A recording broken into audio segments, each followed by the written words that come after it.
Bonjour à toutes et à tous, bienvenue sur KTV, Kwezi FM, le 106.9 pour un temps de parole toujours en direct à la radio et à la télévision. Ça, c'est fait. Il est avec nous, c'est le président de la CCI. Ses apparitions en médias et notamment sur des plateaux de télévision sont rares, alors on en profite. C'est Ali Hamid. Monsieur le Président, bonjour. Oui, bonjour Patrick, bonjour à l'ensemble donc de vos collègues qui sont là.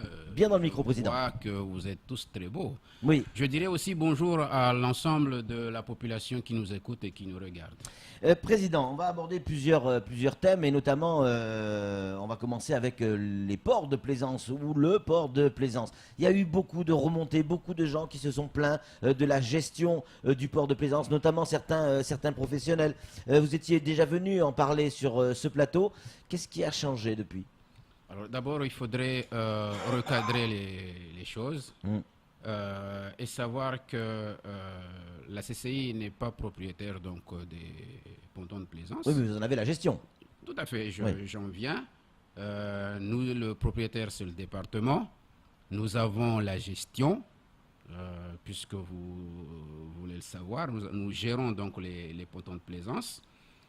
Et il faut savoir qu'au port, il y a 110 usagers, locataires, qui utilisent quotidiennement donc, cette infrastructure. Nous avons à peu près un chiffre de 7 voire 8 personnes qui font de la résistance, qui font beaucoup de bruit, je dirais. Notamment les professionnels. Ce sont des professionnels, bien entendu. Je ne dénie pas leur qualité. Mais je voudrais dire, vous amenez à faire la différence entre de 110 à 7 personnes, 8 personnes. Une minorité, donc. Selon vous, c'est une minorité. C'est une minorité. N'empêche que, ce n'est pas pour autant qu'ils soient minorité qu'on ne puisse pas prendre en compte leurs doléances ou revendications.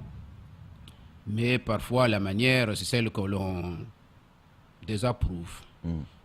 Et donc, je ne souhaiterais pas insister sur ce problème qui pourrait peut-être un jour devenir un contentieux. Donc, ce n'est pas la peine d'en parler donc, sur un plateau.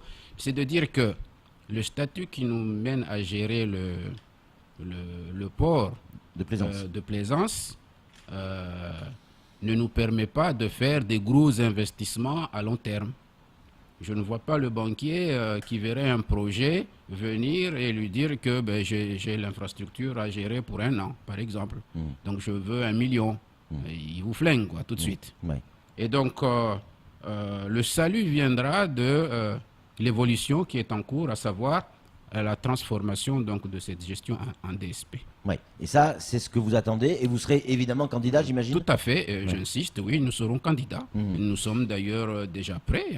Donc, nous avons donc un projet ambitieux qui impliquerait bien entendu les partenaires principaux, à savoir le département et la commune chef-lieu.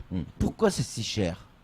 Pourquoi ça revient, ça coûte autant d'argent pour avoir une place au port? La minorité dont vous parlez se plaint, les autres elle est plus silencieuse mais elle existe aussi, se plaint effectivement non pas forcément de la mauvaise gestion, encore que, mais du manque d'attractivité. Certains parlent de tarifs comparables à des ports de plaisance comme Saint-Tropez ou autre encore. Non, il faut pas exagérer.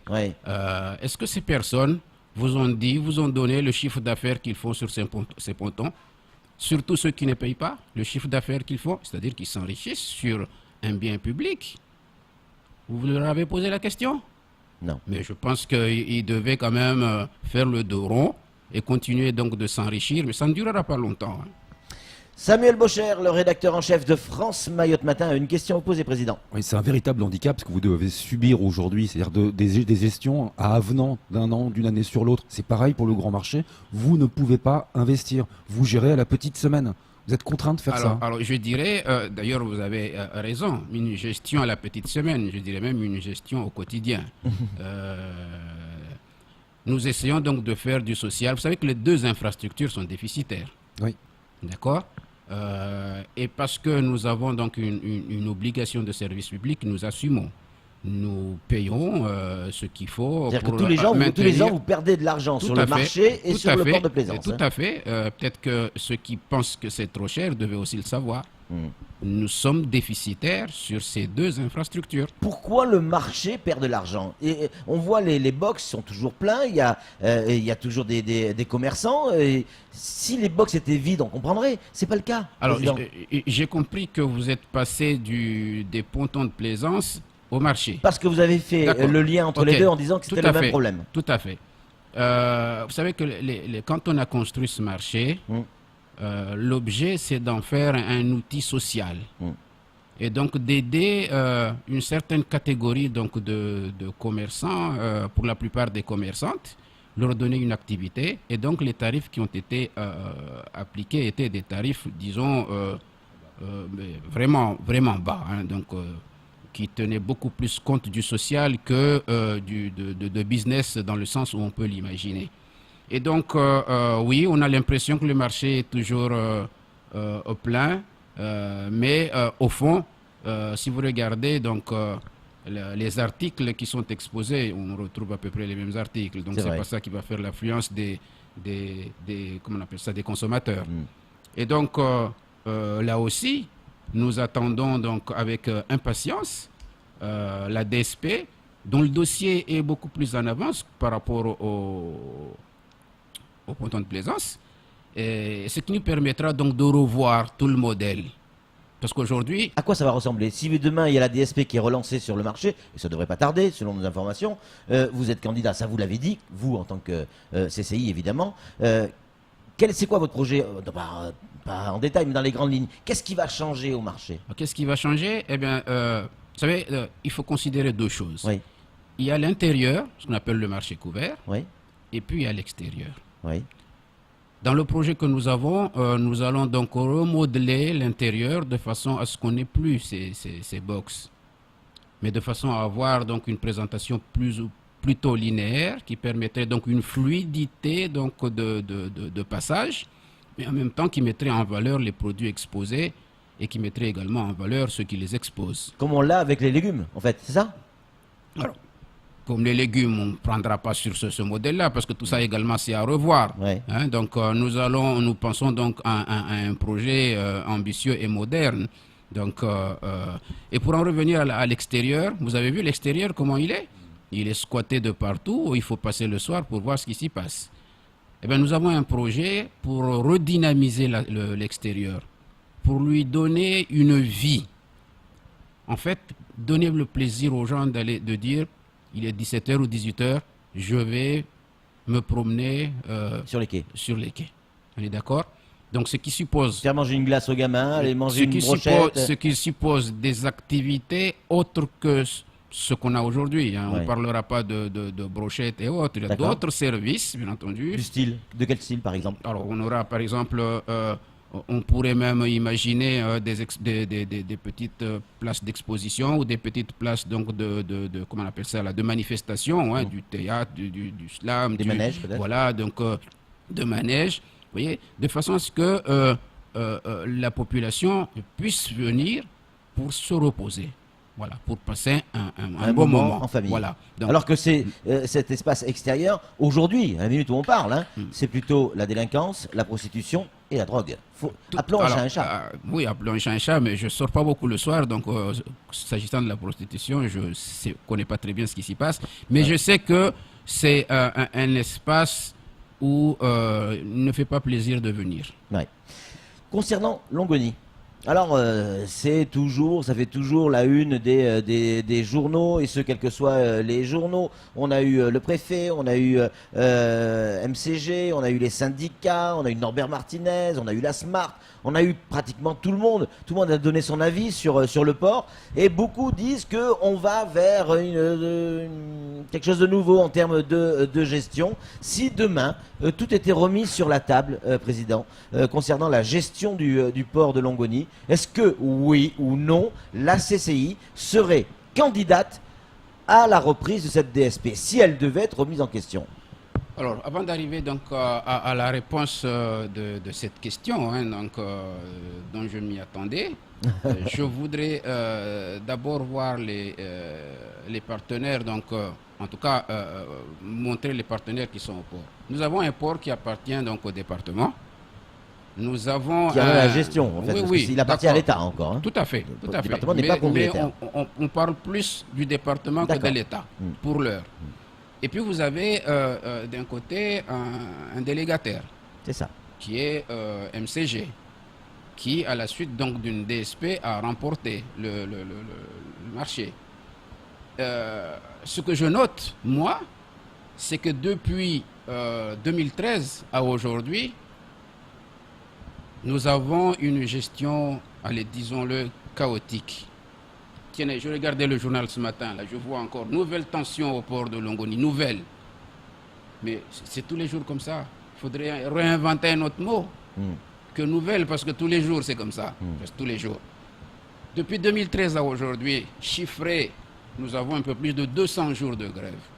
Vous avez déjà vu un port fonctionner comme ça? Je vais vous dire une chose. Je ne suis pas un fan de Thomas Jefferson, mais il disait contrôlez l'argent d'un pays et vous contrôlez tout le pays. Alors ici, contrôler le port, qui plus est d'un territoire insulaire, enclavé, et vous contrôlez tout le territoire. Je trouve que le département a fait une erreur. La plus grosse erreur qu'elle ait faite, c'est d'avoir donné ce port à un privé. Vous savez ce que c'est que le privé? C'est le profit.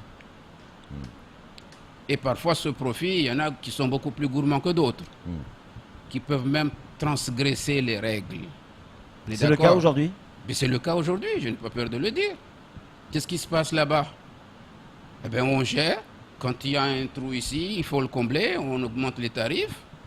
On ne tient même pas compte du conseil portuaire. Ça, ce sont les autres. Mais est-ce que la CCI est capable de faire mieux que ce qu'elle a fait auparavant? Vous arrivez à la question, est-ce que la CCI est aujourd'hui à même donc de faire mieux? Alors d'abord, je vais vous dire que l'ambition de la CCI, ce n'est pas de revenir au port. On n'a pas cette ambition-là. Par contre, et j'insiste beaucoup, la CCI a une vision globale du développement du territoire. Ça suppose que nous soyons, et nous sommes prêts, si nous sommes invités, à participer au débat qui serait certainement donc dirigé ou organisé par le département pour voir quel est le modèle qui pourrait convenir à ce port. Nous serons là, oui. Donc, candidat?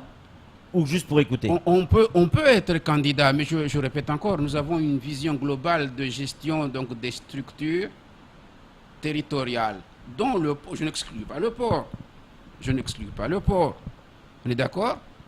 Aujourd'hui, nous avons parlé tout à l'heure des pontons de plaisance, nous avons parlé donc marché, nous avons un gare fret là-bas, nous sommes chez EWA, nous sommes tout ce qui peut aller dans le sens du développement territorial, on peut être là. Inclus le port, pourquoi pas? Mais ce n'est pas notre ambition première. Samuel, une question. Oui, Monsieur le Président, pour que chacun comprenne bien, et que moi je comprenne, en imaginant que le conseil départemental veuille mettre en place une régie, il n'y a que lui qui peut le faire. Mais c'est lui qui décide aussi de qui il met à l'intérieur pour travailler. Là, vous êtes prêt à tendre la main pour travailler avec le département? Je l'ai dit tout à l'heure, nous sommes prêts à participer à toutes les discussions. Et si on nous donnait des responsabilités, pourquoi on les fuirait? Mais bien entendu, nous n'irons pas dire au département, donnez-nous le port. Ben non, ça ne se passe pas comme ça. On est d'accord? On participera aux discussions, on proposera, on fera des propositions. Et si ça voilà, vous allez faire des propositions. Oui. Donc c'est ça qui nous intéresse. C'est quoi ces propositions? Selon vous, à quoi devrait ressembler le port si la CCI était candidate à la reprise? D'abord, je vais revenir donc à notre statut, nous CCI. Je répète encore une fois, nous sommes un établissement public. Oui. On est d'accord? Notre souci, c'est de préserver l'intérêt général. Notre souci, c'est de mettre en valeur la notion de service public. Parce que c'est ça le sens de la DSP. Aujourd'hui, on a pris une DSP, mais on a enlevé le terme service public. Et à partir de là, on a remplacé ces deux termes par profit. Mais non. Moi, je pense qu'il faut arriver sans doute à une DSP, même si on doit privatiser certains secteurs, on est d'accord, mais pas l'ensemble. Il faut qu'il y ait un contrôle de cette infrastructure. Pour vous, le poumon économique de l'île doit être contrôlé par le Alors, service public. je dirais même que le port aujourd'hui, tout à l'heure je vous ai dit, nous sommes dans un territoire, tout petit territoire, enclavé. Le port, c'est la colonne vertébrale de l'économie de Mayotte. Si vous aviez, pour conclure, hein, et on donnera la parole à Sam pour la dernière question, mais si vous aviez, je sais que vous n'aimez pas ce mot-là, mais si vous aviez un conseil aujourd'hui à donner à Idanel de MCG, ça serait lequel? Je n'ai pas de conseil, mais En tant que président de la CCI. je trouve dommage qu'on puisse gérer un port sans tenir compte des êtres humains qui sont au port. Le port en tant que tel, ce sont des infrastructures inertes, mais il y a des hommes et des femmes qui y travaillent. Il faut gérer avec beaucoup de bon sens et non avec beaucoup de mépris. Et c'est ce que je constate aujourd'hui. Allez Sam, pour conclure. Quand la CCI avait la gestion du port, c'était juste l'exploitation et pas la manutention. Aujourd'hui, avec la DSP, il y a une confusion des genres. C'est-à-dire qu'on a un exploitant qui assure, avec l'une de ses filiales, la manutention. Est-ce que vous, votre idée, c'est ça? Faire les deux en même temps, en imaginant que la CCI reprenne la gestion au port, une main, une responsabilité, ou il faut dissocier les secteurs? Alors, je reviens encore une fois. Ce qu'on constate aujourd'hui, on va aller plus loin. Il y a même du conflit d'intérêts dans cette histoire-là. Comment on peut être gestionnaire et en même temps être acteur de ce port? C'est pas possible. On ne va pas me dire aujourd'hui qu'il n'y a pas de lien entre Manuport et MCG. C'est me prendre pour ce que je ne suis pas. On est d'accord? Donc il y a conflit d'intérêts. Et je ne comprends pas que ça puisse continuer ainsi. Non, il y a du boulot pour tout le monde. Il faut que chacun puisse faire son boulot et le faire bien. Voilà. Allez, juste, on a encore plein de questions, mais c'est trop tard, on n'a plus le temps. Que ce soit pour le port de plaisance, que ce soit pour le marché ou Longoni, est-ce qu'on a une perspective déjà chiffrée en termes de date? Est-ce qu'on sait quand il y a ces DSP qui vont se déclencher ou pas encore? Alors, je ne vais pas me mettre à la place du département. Oui. Je n'ai aucune date. Je sais que les choses avancent. Je sais que 2018 va être une année décisive pour le devenir de ce port.